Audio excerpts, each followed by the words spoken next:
सर्वांना. माझं नाव पूर्वा प्रमोद बगडेकर. मी school of scholars या शाळेत शिकते. सर्वांना पर्यावरण महोत्सव 2025 मध्ये स्वागत आहे. मी आज प्लास्टर ऑफ पॅरिसच्या मूर्तीवर बंदी या विषयावर बोलणार आहे.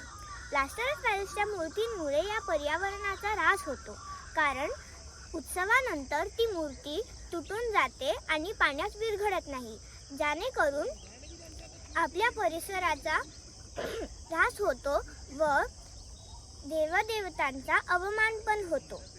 तर मी सगळ्या अकोलेकरांना विनंती करते की या वर्षीचा येणारा गणेश उत्सव पर्यावरणपूरक साजरा करा.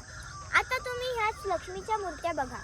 मी इथे मोरणाच्या तटावर आलेली आहे आणि इकडे मी ह्या मूर्त्या बघितल्या. यांची परिस्थिती अशी आहे. तर विचार करा की गणेश उत्सवाच्या वेळेस गणेश मूर्तीची परिस्थिती कशी असणार. तर याचा उपाय मी सांगते.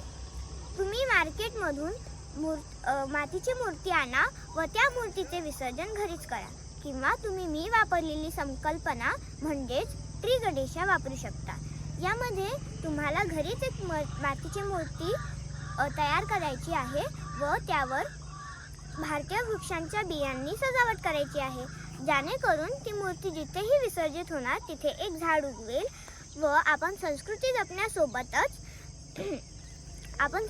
जपण्यासोबतच वृक्षारोपण पण करू.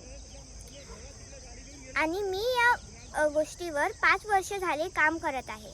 मी लहान मुलांना हे शिकवते की ट्री गणेशा कसे बनवायचे, जेणेकरून ते माझं ऐकतील आणि प्लास्टर ऑफ पॅरिसच्या मूर्त्या सोडून मातीच्या मूर्त्या घेतील आणि त्यांचे विसर्जन घरीच करतील, जेणेकरून आपला परिसर सुंदर, स्वच्छ आणि हिरवागार राहणार. धन्यवाद.